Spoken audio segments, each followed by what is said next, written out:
It's amazing how rare it is to find superheroes who actually act like they believe what they claim to. In a genre populated by larger-than-life figures who wear their beliefs on their spandex, there seem to be a lot of heroes who are so diluted that it's difficult to figure out why they're heroing at all. Even the heroes themselves sometimes have problems with this, which is why it's so refreshing to experience a story where a character knows exactly what they're about. No reservations, no compromise, no half measures. And now I'm going to talk about all the major spoilers in the 2009 movie Watchmen and the original graphic novel. Consider yourself warned. Watchmen is a film directed by Zack Snyder. Snyder's filmography consists of movies that have way too many storylines, a grimy and dismal setting, and characters who have strong moral beliefs but act mostly on their own egos. This made him the perfect choice to direct Watchmen. This movie is a mixed bag because most of the characters are not likable, they're not admirable, and they stand around and talk quite a bit. But then there's Rorschach. Rorschach is this unrelenting force of certainty, action, and brutality in a world full of uncertainty, fear, and inaction. Between the writing and Jackie Earle Haley's performance, it's almost impossible not to root for this guy. None of you seem to understand. I'm not locked in here with you. You're locked in here with me! What an absolute legend. That isn't to say that all of the other characters are uninteresting. Dr. Manhattan is an absolutely fascinating character, and Velt's brilliance is very well portrayed in the movie. It's just that Rorschach is on a whole other level. So why is it that Rorschach stands out so much, not only among the characters of his own story, but among superhero stories in general? Well, that's an excellent question, and it's a story that starts with the question.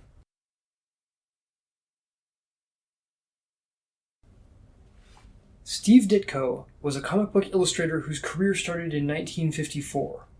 He created little-known characters like Doctor Strange. He was heavily involved with the creation of Spider-Man, giving him almost all of his physical characteristics, including his costume and his gadgetry. He's also the reason why Iron Man's armor is red and yellow. Ditko was allergic to the press and refused to do many interviews. He preferred to communicate through his work. He parted ways with Marvel for unclear reasons. While not a lot of people knew him well, everyone seemed to remember that he was polite and friendly over his long career working at different studios. Ditko was a strong believer in Ayn Rand's philosophy of objectivism. Like the superhero genre, objectivism has concepts that are pretty easy to grasp. It's defined by a fierce individualism grounded in reason, and it has a strong emphasis on the nobility of man. Ayn Rand's novels are stories about ideal humans, man as he ought to be, not as he is. When Rand was asked if one of her novels, The Fountainhead, was written for the purpose of promoting her philosophy, she responded, "This is the motive and the purpose of my writing, the projection of an ideal man, the portrayal of a moral ideal as my ultimate literary goal, as an end in itself to which any didactic, intellectual, or philosophical values contained in a novel are only the means." That sounds like she's writing a superhero story. In light of his objectivist beliefs, Steve Ditko created a comic book character by the name of Mr. A. Mr. A's whole thing was that everyone had to choose between good and evil, and there was no way to compromise in a moral fashion. When Ditko was working with DC on the Blue Beetle comics, the studio wanted him to incorporate Mr. A into the DC universe. Ditko, however, was hesitant to part with the rights to the character, so he created a new, but nearly identical character in The Question. Alan Moore is one of the most recognizable names in the comic book industry. He is known for writing graphic novels in a more serious literary fashion, examples of which include V for Vendetta, The Killing Joke, and Watchmen. Unlike Ditko, Moore was very comfortable giving interviews. They had thought that perhaps at best it might be a cynical joke about superheroes. But yes, there is that quality in stuff like Watchmen.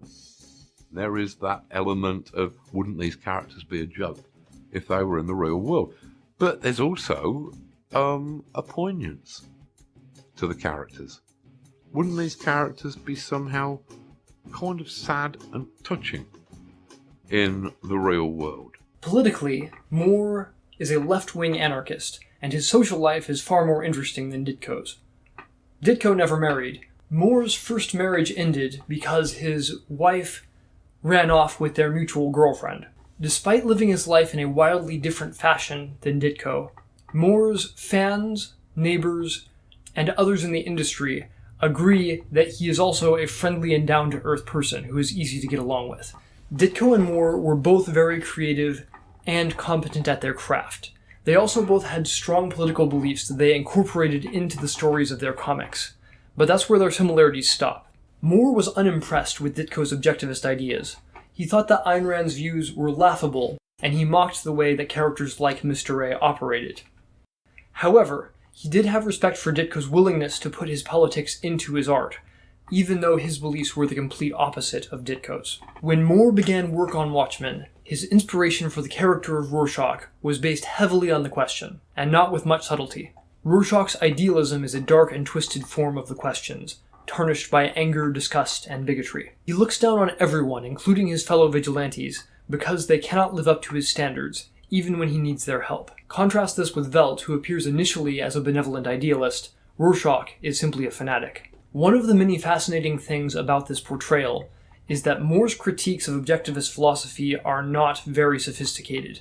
However, the way that he portrays Rorschach is still extremely compelling. Moore's problems with objectivism boil down to it being white supremacist, which is part of a long and noble tradition of people calling things racist when they clearly aren't. Racism is the lowest, most crudely primitive form of collectivism. It is the notion of ascribing moral, social, or political significance to a man's genetic lineage. The notion that a man's intellectual and characterological traits are produced and transmitted by his internal body chemistry, which means in practice that a man is to be judged not by his own character and actions, but by the characters and actions of a collective of his ancestors. Moore doesn't like Rorschach. He might have had some sympathy for the suffering of the character, but ultimately he thought that Rorschach was a nutcase. He even considered the sacrifice that Rorschach makes at the ending of the story to be pointless, and claims that Rorschach is romanticizing an honorable death in order to justify the fact that he simply wants to die. What's one more body amongst foundations?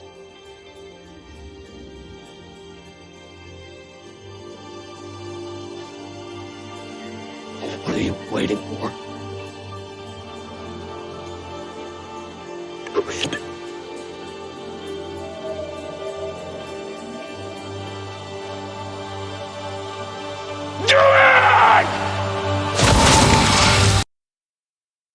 And that's a sign that Moore is an amazing writer. He's able to create a character that he personally has disdain for, but he still is able to make that character sympathetic as well as a total badass.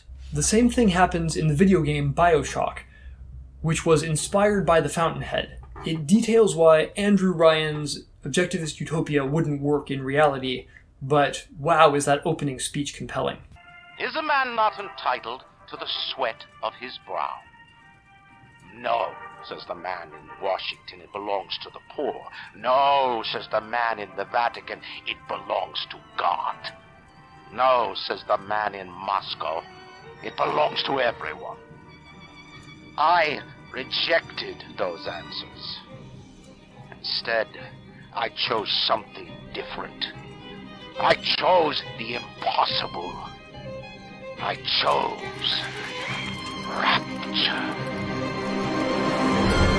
These are good stories because Alan Moore and the writer of BioShock both took the time to understand the case that was being made and integrate it into their story in an interesting way, rather than simply making a weak and uninteresting straw man to beat up, which happens a lot in media these days. This is one of the reasons why art is so important. When you're discussing ideas with someone that you disagree with strongly, it can be difficult to think about or process those ideas fairly. But if those same ideas are presented to you in a story with characters that you find interesting and compelling, even if you still disagree with them, at least you can understand them better than you did before. Let's return to the film. The 2009 movie is a remarkably faithful adaptation of the graphic novel, but with some significant changes. Rorschach's voice and mannerisms are captivating on screen. His certainty and perceived heroism are admirable and refreshing, and his flaws and madness give him added depth that not a lot of other characters have. In addition to all of this, Zack Snyder gets extra credit for softening Rorschach's most negative qualities from the graphic novel, just enough to let the audience appreciate him more.